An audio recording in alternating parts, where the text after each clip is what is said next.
আজকে একটি শুক্রবারের ডেইলি ব্লগ আপনাদের সাথে শেয়ার করব। তো আশা করি সবাই ভালো আছেন, আপনাদের দয় আমরাও সবাই অনেক ভালো আছি। এই তো আজকে শুক্রবার, এখন প্রায় সকাল 7টার মতো বাজে, আর আমিও ঘুম থেকে উঠে গিয়েছি, যেহেতু বাসায় সবার জন্য নাস্তা বানাতে হবে। এই জন্য যাই হোক, আপনাদের ভাইয়া গতকালকে রাত্রে আলু ভাজি খাওয়ার কথা বলেছিল সকালবেলা, ওই জন্য একটু অল্প করে আলু ভাজি করে নিয়েছি। যদিও আমার শাশুড়ি সকালবেলা উঠিয়ে আগে থেকে ডাল ভুনা করে রেখেছে। আর এই তো দুপুরে রান্নার জন্য সবজি কেটে নিয়েছিলাম। এখানে আজকে মূলো নিয়ে এসেছে আর সিম নিয়ে এসেছে, আর বাসায় তেমন কোনো সবজি ছিল না, আর বাজারও করা ছিল না। আপনাদের ভাইয়া সকালবেলায় বাজারে চলে গেছে, এখন পর্যন্ত বাজার নিয়ে আসেনি। তাই আমি এই সবজি দুটো কেটে সবকিছু গুছিয়ে রাখছিলাম, যেহেতু বাসায় একটু গ্যাসেরও সমস্যা করে। তো এখানে সবজিটাও কেটে নিয়েছিলাম, আর হাতে কিছু কাজ ছিল যেগুলো আগে থেকেই সেরে নিয়েছিলাম।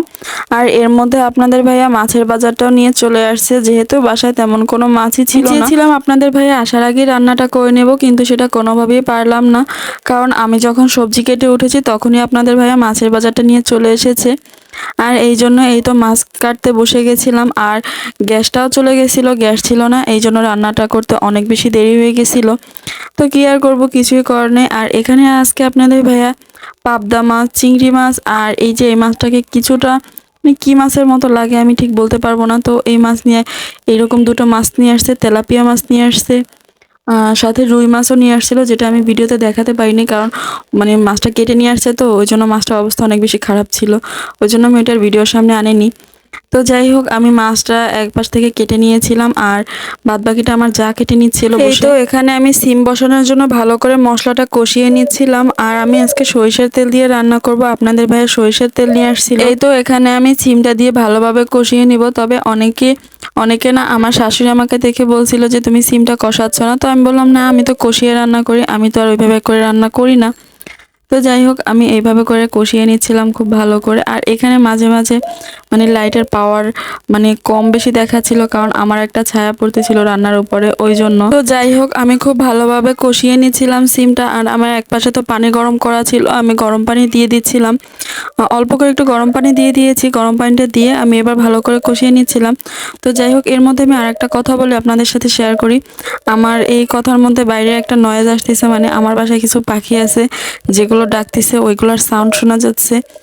তো এর জন্য আন্তরিকভাবে দুঃখিত, কেউ কিছু মনে করবেন না। তো আমি সিমটাকে পানি দিয়ে এক পাশে দিয়ে দিয়েছি, এক পাশের চুলায়, আর আমি অন্য পাশে মূলোটা ভালোভাবে কষিয়ে নিচ্ছিলাম। মূলোটা একটু ঝাল দিয়ে রান্না করব, যেহেতু মূলো তরকারি অনেকে খেতে চায় না, তবে ঝাল দিয়ে রান্না করে আমার কাছে একটু পার্সোনালি ভালো লাগে, ওই জন্য একটু ঝাল দিয়ে আজকে কষিয়ে কষিয়ে ভালো করে রান্না করব। আর এই তো ফাইনালি আমার সিম রান্নাটাও শেষ। আমি যদিও মাঝখানে কিছু ক্লিপ নিয়েছিলাম, তো ওইগুলো হয়তো আমার স্কিপ হয়ে গেছে। যাই হোক, আর এই যে আজকে আমি গোসল করেছি, মানে সব কাজ শেষ করে গোসল করতে করতে প্রায় মাগরিবের আজান দিয়ে দিছে।